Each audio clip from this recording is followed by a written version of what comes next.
Hello and welcome to the second episode of the Aspen Experience podcast. My name is Andrea and with me today we have my colleague Francesca. Hello.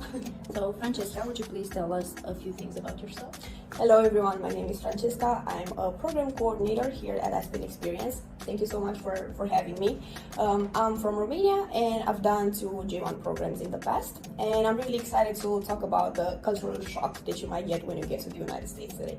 Before getting to the cultural shock, tell us a bit about how it was to go from a European country to America. So I think it can be really different depending on where you're coming from exactly in Europe, because as you can imagine, every single country is different and we all have our different cultures. But coming from Eastern Europe, it was really shocking, let's say, the fact that people in the United States are extremely welcoming and warm. People are really friendly in general. They are doing small talk even if you are in the supermarket, or I got people trying to start conversation even in the bus station, which I thought it was extremely weird because the culture where I'm coming from is not as friendly or as warm and welcoming as it was in the United States. That's very interesting because based on everything that I heard about the American culture and based on the movies that I saw, I really thought that Americans are very cold and distant and they don't really like to interact, especially with foreigners. So you saying that they are friendly and they are very interested to strike a conversation with you in random places, that's very interesting. I also think that it depends a lot where in the United States you go and where you're interacting with these people. But I was in Colorado and in Utah, and I can definitely say that people were extremely nice. I've also heard things about New Yorkers, for example, and I've heard that in general they are more distant and a little bit more cold. But I don't know, in Colorado, at least where I was, and in Utah, they were really nice and welcoming. That's very nice. I'm glad your experience was nice because from interacting with some of you, the viewers, online, I understood that some of them didn't have the best experiences in the States or with Americans. So I'm very happy for you that the experience was okay. But now let's get into the cultural shock aspect. Did you experience any cultural shock? So I usually tend to say that I didn't have any type of cultural shock because I tend to remember only the good parts of my experience. But actually thinking back to it, when I first went to the United States, I would say that the first week everything was extremely new and it was exciting, so I didn't have that much of a cultural shock. Then after a while you actually get settled in and you realize that you're away from everything you've ever known previously and from your previous life. And I wouldn't say necessarily that I felt like a cultural shock, but I did struggle a little bit with feeling lonely. As I've said, people are actually really nice and they try to actually make friendships and start conversations and stuff like this. But obviously it can get a little bit lonely and weird being in a new place, in a new country with people that you haven't met previously. And yeah, I would say that this was one of the issues that I've encountered while being there. But it was also pretty easy to overcome because, as I said, people are really open. And they really try to be as friendly as possible. They are aware that you're coming from a different culture, from a different place, from a different country, and you don't have any family or probably not even friends there. So they are really trying to include you and make you feel as welcome as possible. Okay, so this is about the Americans, but how was the whole experience interacting with people from different cultures from all over the globe? Because when you're joining a J1 program, you get to interact not only with the Americans, but also with people who are coming from Africa, from Asia, from all over the globe, really. Yeah, I think that's one of the coolest things that it's related to the J1 program, the fact that I managed to make friends literally all over the world. Right now I have friends in Mexico, I have friends in Cyprus, I have friends literally anywhere. I have friends in Zimbabwe, which previously I didn't even know probably where it was on the map. Given the fact that there are so many different people, and also the majority of them are having the J1 visa, so they're pretty much in your shoes. They know exactly how you feel. So everyone is there pretty much with the same purpose. They want to make friends, they want to have good friendships and relationships and make connections. So it's actually really cool to go to work and see someone from a different country every single day and getting to know their culture better and also interact with them. It's really nice. That sounds very cool. So what you're saying is to survive the cultural shock, it's better to surround yourself with people and just create connections. Yes, I would say that this was what worked for me, and this is what made my experience more pleasant and easy to navigate. Just the fact that I managed to make friendships was a really green point for me, and it definitely helped me to get through this way better. That's nice. I'm very happy that you're still maintaining your friendships, and that means free vacations.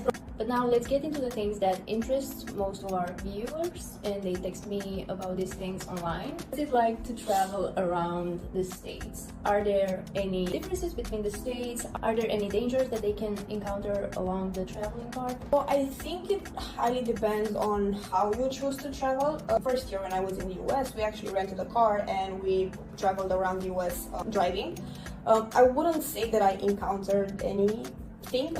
Pretty much all the areas that I've been in and where we got accommodation and everything, they were pretty safe, so nothing bad happened to us. Obviously there are risks just like anywhere else, but I think that if you do a little bit of research and you search the more like safest area and stuff like this, there's nothing that could happen. It's also pretty easy to fly everywhere. There are a lot of like even low cost airlines, so you can find like pretty cheap tickets and you can basically go anywhere. But obviously it depends on how bougie you are and what kind of vacation do you want to have. Okay, so you're saying that traveling around the US it's pretty easy and could be affordable and could be also very safe as long as you're doing your research previously and you make sure that you're sticking to the safer areas. Yeah, obviously, because I mean, as you can imagine, the United States is like a huge country, and also there are differences between the states. I mean, from my point of view, it's just like you have many different countries in the same one. But yeah, as long as you make a little bit of research and you make sure to stay like in the more safe areas, then as I said, people are really nice, and even if you get lost or anything, they do tend to help. So no worries about that. I love that. When it comes to, I don't know, activities in the States, would you say that there are any noticeable differences between going out to eat to a restaurant or going out clubbing in Europe versus in America? I'm gonna start with the clubbing part. It's extremely different because, for example, where I'm from, is like you can go to a club and it's gonna be open until 6 or 7 in the morning. Like people like to party here a lot. In the United States, it's not like this. Usually the clubs close at like 2 in the morning, something like this. Another common thing that is also different from where I'm coming from are the house parties. We don't really have house parties, but in the United States, everyone loves to throw house parties, which I found was really nice and entertaining. Also, another cool thing that I really like about the going out scene in the United States is the bars.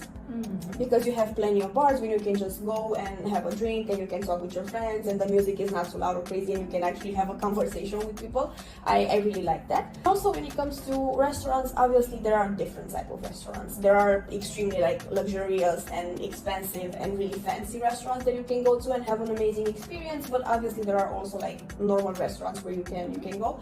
However, one common trait is that people are really nice in the service industry. So regardless of what type of restaurant you choose, you're most probably gonna have like a really nice waitress or something. So I'm gonna make a little comparison between Romania and the States. So for me, I'm very used to walk everywhere and it's in my system. I walk everywhere, or if I really need to be somewhere really fast, I'm just taking the bus and I know I'm gonna be there in like 5 minutes, 10 minutes, the maximum, maybe like half an hour. How it is when you're going to the States, as those counties are huge.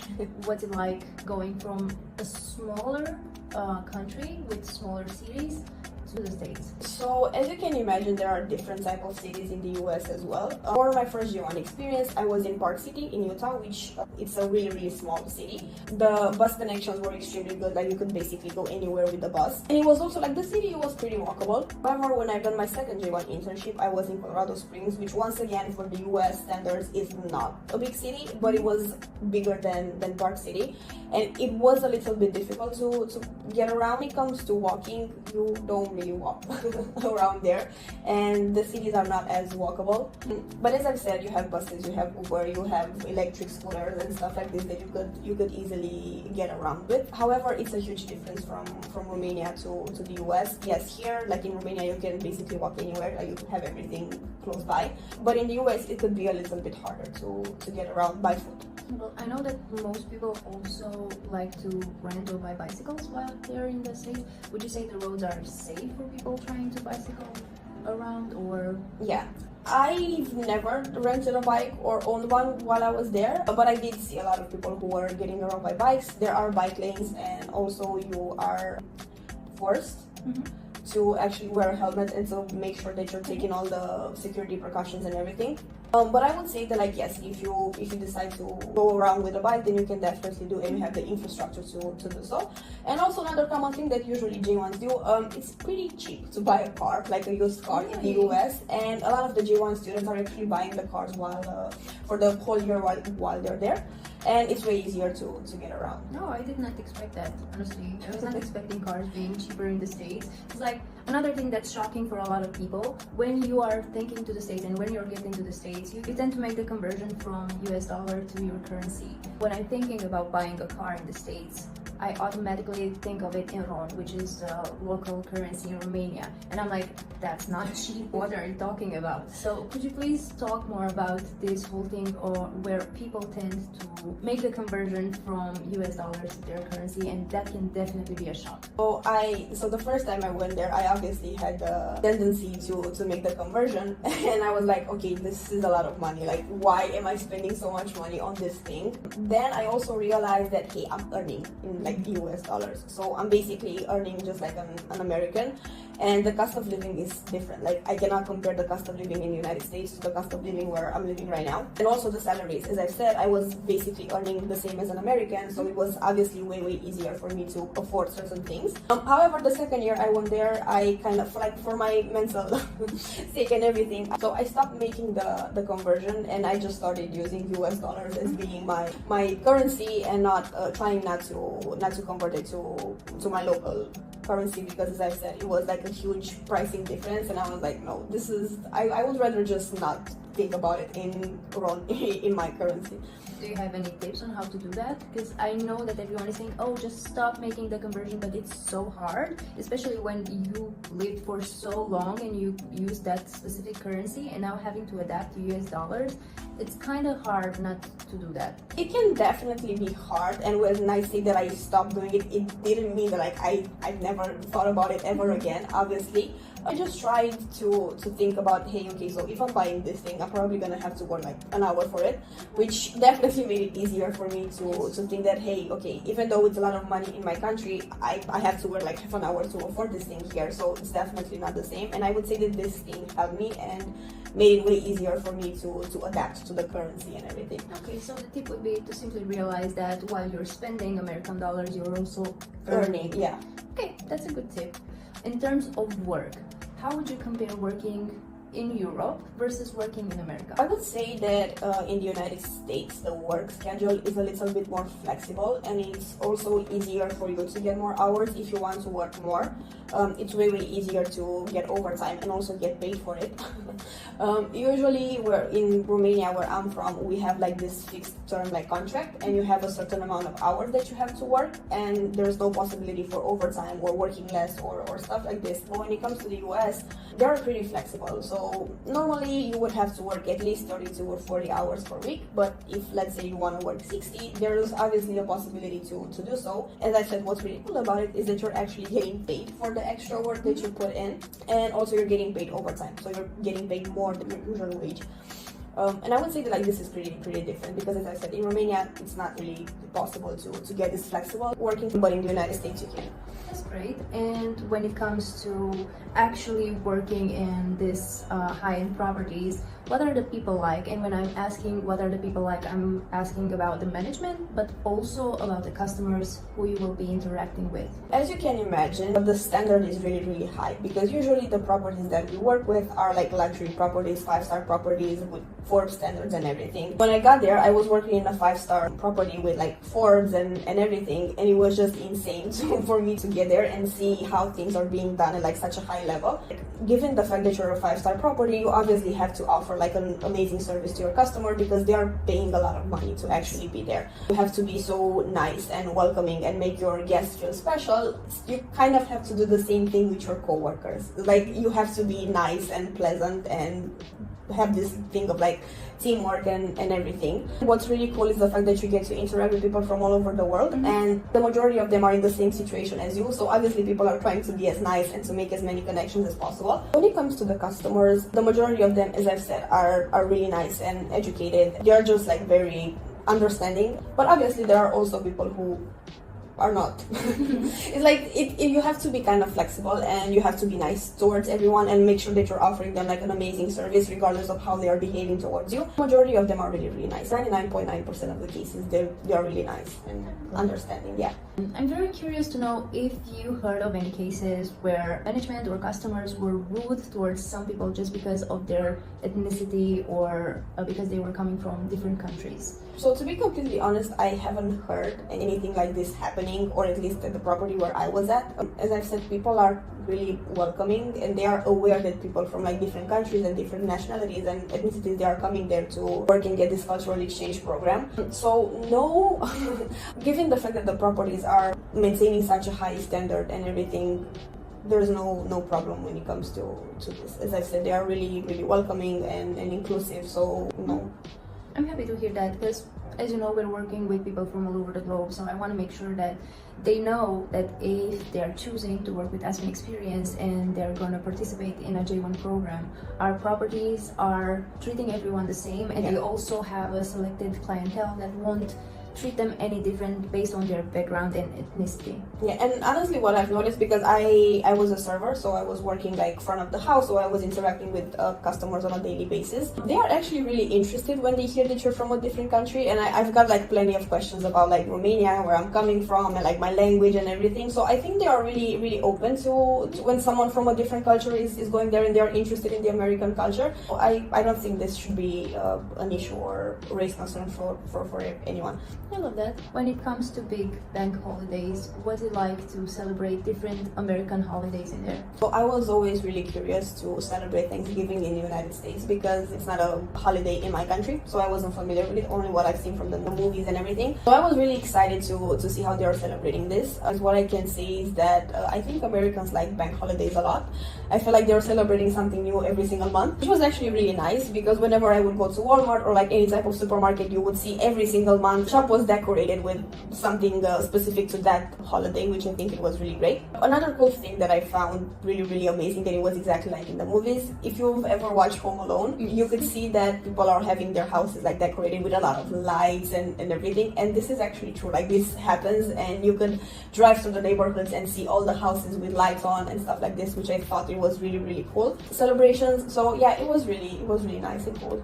When it came to the Thanksgiving part, it was so nice because you could see, given the fact that I was working in restaurants and in the hospitality industry, I could see like huge families celebrating this and just being there like with their whole family and having like this huge dinner. And there were also a lot of specific like events. You said that you saw families having Thanksgiving dinners outside their homes. Would you say that's something that usually happens with the Americans? Because in our culture, in Romania, we are prompted to spend the holidays within the family, inside our homes. People don't really go out for celebrations. I think it highly depends. Obviously, there are people who choose to celebrate at home. There are also people who are going out, and as I've said, the majority of the restaurants were having like this specific themed type of event where you could just go and have a huge buffet and stuff like this. So I think there are people who don't like to stay at home and just make sure that they cook dinner for 50 people and stuff like this, and they would rather go out. I think there's a balance between people who are choosing to go out and also people who are choosing to spend their holidays at home. Okay, that's good. Another thing that interests a lot of people is about the healthcare. In Europe and in Romania specifically, we do have free healthcare. What's it like to go to the States? Can you get help if something happens to you? So luckily, I didn't have the chance to interact with the medical system in the United States. I didn't have any accidents or health problems while I was there.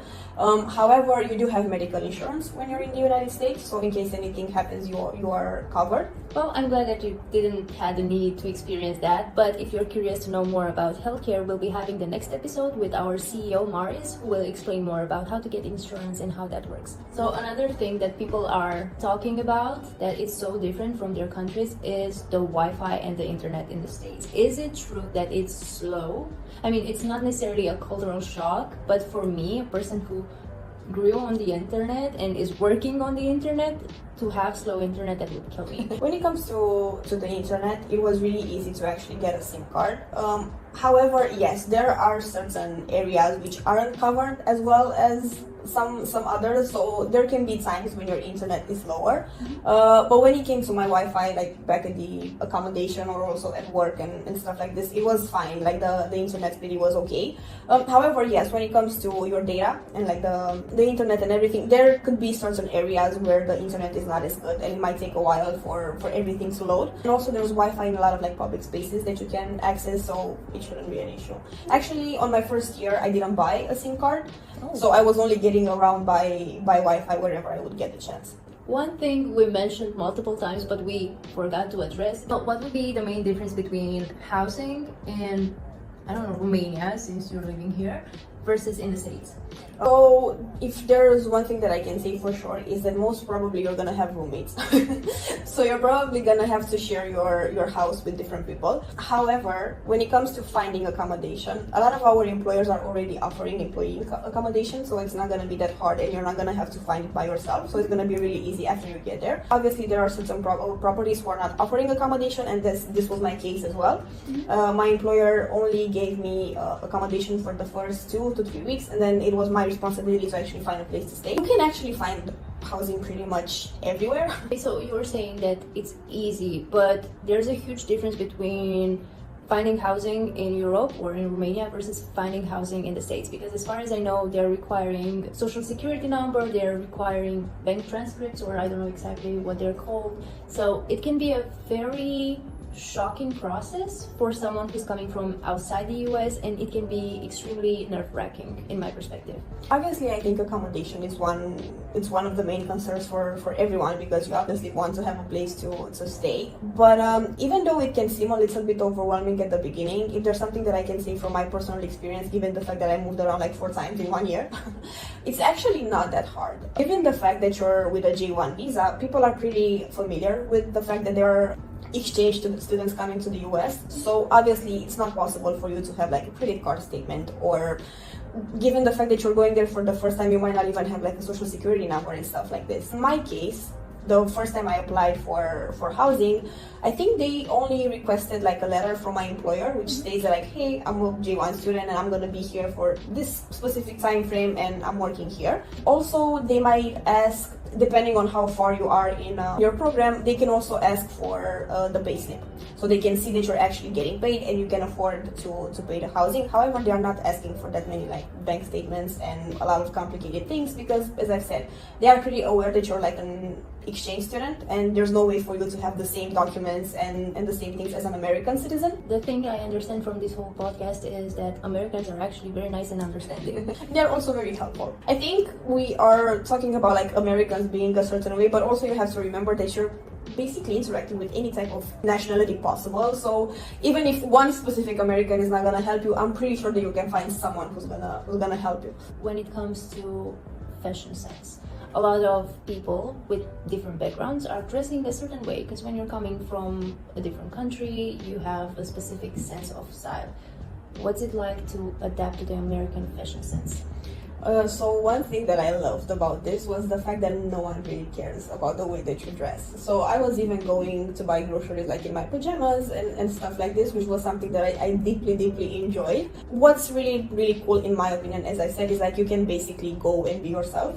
You can go and dress any type of way that you like and that you feel good, and absolutely no one is gonna care about the way that you dress. I love that.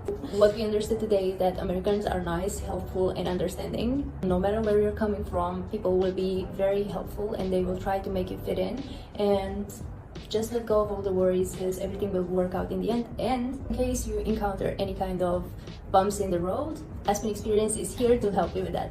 Thank you very much for joining me today, Francesca. It was very lovely to hear your perspective and to hear about your experience in the States, and I hope that this episode was also helpful for our viewers, and I'll be seeing you all in the next episode.